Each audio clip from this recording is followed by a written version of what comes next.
Next item, proposed changes to downtown master plan, North Railroad Avenue District, NORA. Is that what we're calling it, NORA? Yes.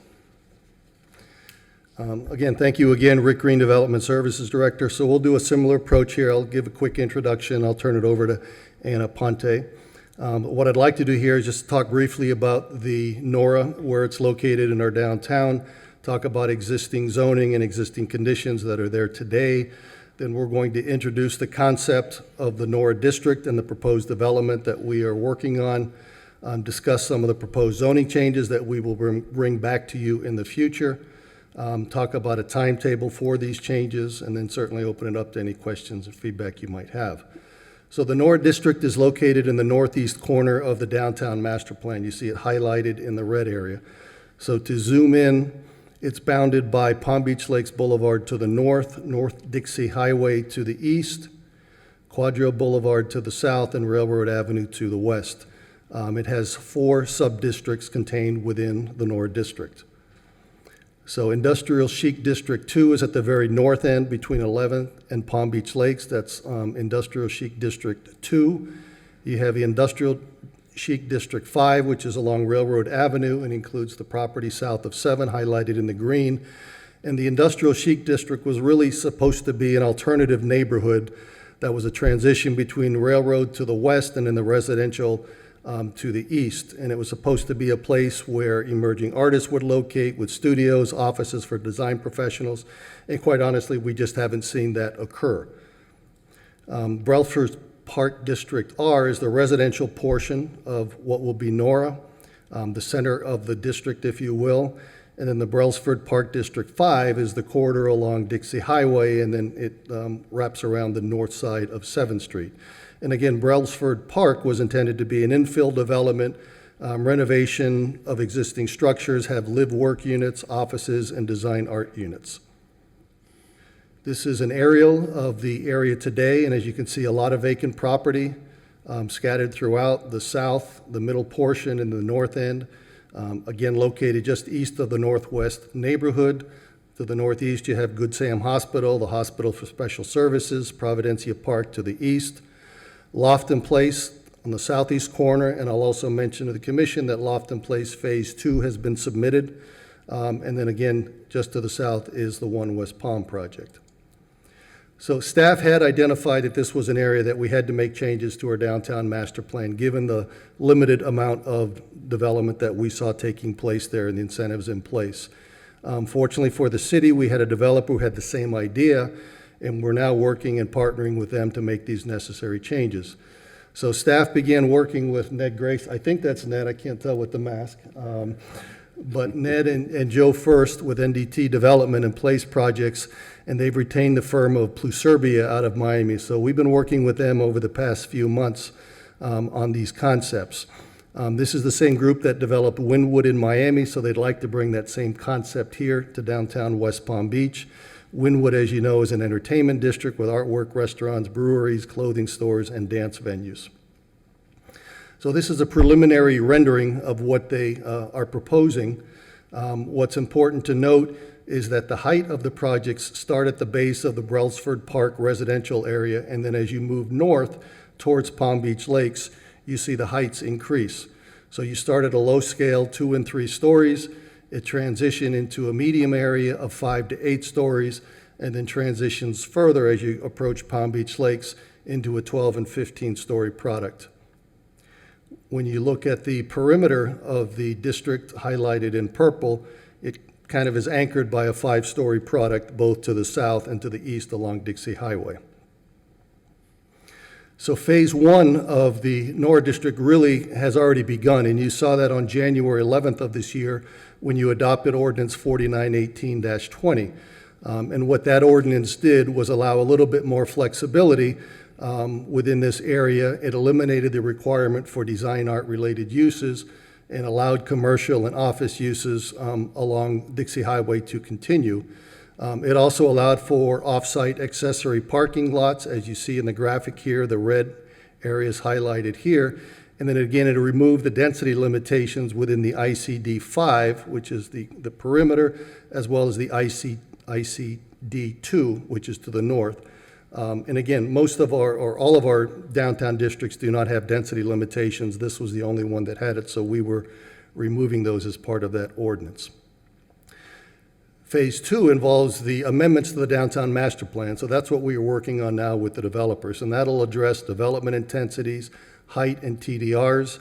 Currently, within the boundaries of Nora, you could build about 2.2 million square feet on a lot area of just over 1.3 million square feet. And the concept is to create a new district that would allow for redevelopment of these properties with varied uses, increased heights and floor area ratios, again, much different than what you see today. So development could be utilizing the 2.2 million that's in place now. We would allow the uses and square footages to move within the district. Any excess square footage above the base that could be built today would have to be transferred in through the TDR program, which we have to use in our downtown area. So at this point, let me turn it over to Anna, and then I'll finish up at the end. Yes, I'm just going to go very general over the extent of the changes that will imply this. As Mr. Greene mentioned, will basically create a brand new district for this area and modify it probably. I mean, we are still looking into it, but probably we'll leave the Brasford Park district in a similar way, maybe transform substantially the industrial shake. Maybe that's the one that will be called Nora, and we'll work with them on that. But definitely will imply comprehensive plan amendment as well as zoning code amendments to just allow all this area to make all these changes that are suggested. Will allow additional development capacity, primarily on the north side of the district, like between north of 10, so the 10, 11, 11, and 12, that are the areas that are primarily vacant within the neighborhood. The intention is to still preserve the core of the Brasford Park neighborhood as a residential. It has a quite good number of houses that are two-story houses that have multiple units in there, that has a good component of affordable housing units in there, so to promote those ones and keep them in there. And we will have to create a new building requirements districts for all these new types, because the current configuration of that area is a very low in scale. So we'll have to kind of draft if the heights are appropriate between the going out from the 3 that are allowed right now to the 8 to the 15 that it's initially has been suggested for the properties next to Palm Beach Lakes Boulevard, that the width of that street and with the bridge probably could make sense to have buildings at that height. We'll have to work on all that. We already started with the staff working with Blue Serbia and the 2 developers interested in the project to kind of craft how this, but the interest of the staff will be how to make this compatible with existing structures and the neighborhood and preserve the character of the Brasford Park and still enhance that. As I say, protect the core of the neighborhood, modify the industrial shake on that.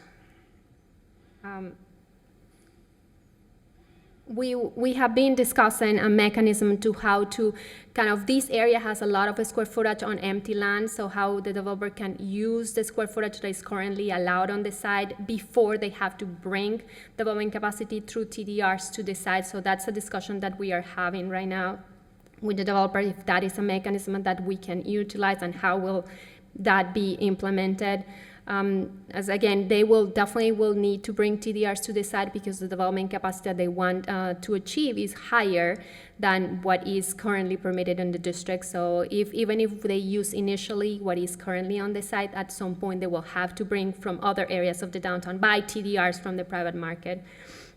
There's has been also discussions of making this site the same changes that we were doing. We were talking in the previous discussion for workforce housing.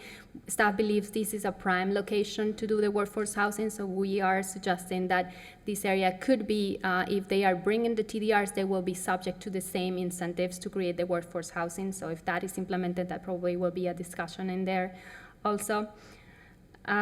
We have been discussing with them also the idea of creating a conservation district for the properties along the railroad tracks, those warehouses where they have certain value in terms of the character, the industrial character that they have.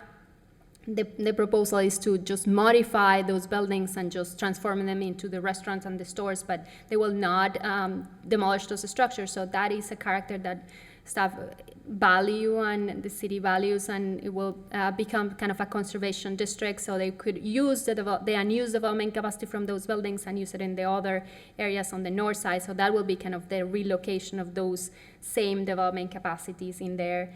And then that will be the conservation district, and then use it in the north part of the, on the north portion. These blocks on the north will be the ones that will basically receive the most intense development in there. And then create a historic district on the center with the Brestford Park area. So the property owners right now that own those houses, they could sell their TDRs and also benefit from the unused development capacity. That way we can preserve the character of those structures, keep them at 2 stories as they are with the multiple units that they have, but they can benefit from the unused development capacity and sell those TDRs to the NORA or other projects throughout the downtown to kind of rip on that benefit.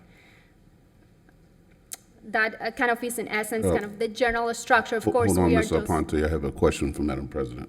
Thank you. Sorry for the interruption there. I just had a question about the historic preservation of the residential neighborhood. This marks a distinct turn from what we've seen on our TDR program previously, which has been very commercially focused. So, you know, I'm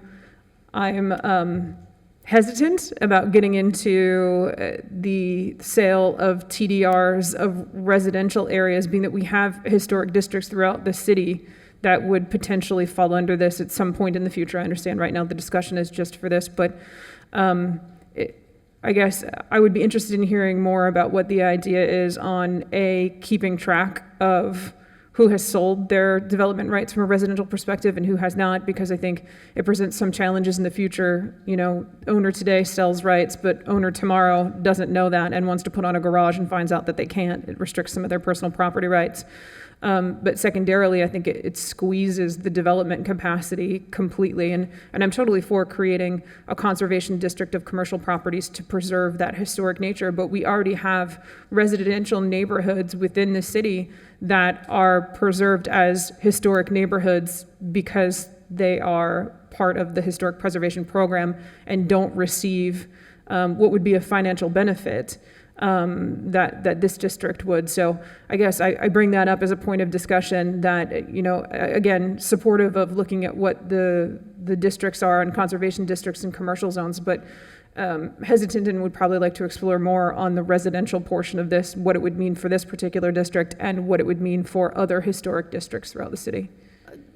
Commissioner, we already use that in the downtown. Remember, the TDR program only works for the downtown because it's where we have restricted development capacity. So the Northwest neighborhood, that is in essence a residential district, already has that ability, and we have properties within the neighborhood that have taken advantage or are using, trying to get that benefit. It basically is calculated when they, in the Northwest, it's already designated, so that's a little bit different than this one. Brestford Park is not a neighborhood that is already designated as a historic neighborhood. So what we're thinking is probably not identifying the properties that as an individual property, so the property owner can approach the city and say, I want to designate my structure individually and take advantage of selling my TDRs. So that will be kind of an individual, will not be a whole district as it has been done with the Northwest neighborhood, where it has done a long time ago as a designation, and it's already identified which properties can transfer the TDRs.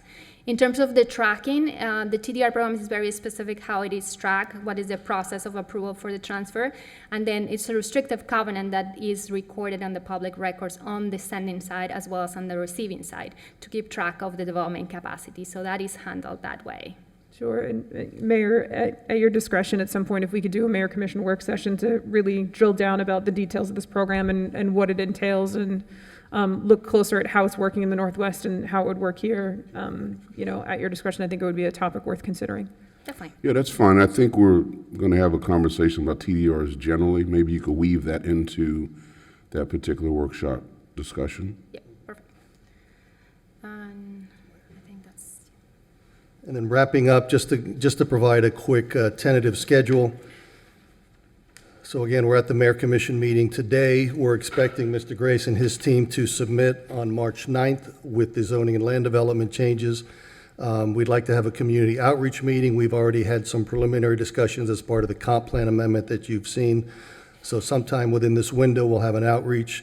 We have to take it to DAC and Planning Board, so we're expecting, if we can hit our target, we'll be back before you in July for first reading of the changes. Again, because a comp plan is involved here, we'll have to transmit to the Department of Economic Opportunity for their 40-day review, and then we'll hopefully be back at second reading sometime around October 4th, my daughter's birthday, so I know the target. Any further questions, comments? Yeah, Commissioner Fox? Thank you, and thank you for this presentation. My question is regarding the Palm Beach Lakes Bridge. I know several months ago, Palm Beach County started a conversation about how to move forward with that bridge and the design, and I believe there were people from the city that were invited to the meeting. I'm just wondering if there have been any next steps. I know that the redesign will impact this project. Yeah, Commissioner, I know we've had some preliminary discussions. I haven't heard of anything recently. I'm looking at Anna, and she hasn't heard either. Certainly, we'll touch base with engineering. I know they have been involved in the review as well, but I have not heard anything recently, so we'll see where they're at. All right, Commissioners, are we comfortable with the direction which staff has headed on this? I see a number of heads nodding. Okay. Thank you very much. Let us proceed. Thank you.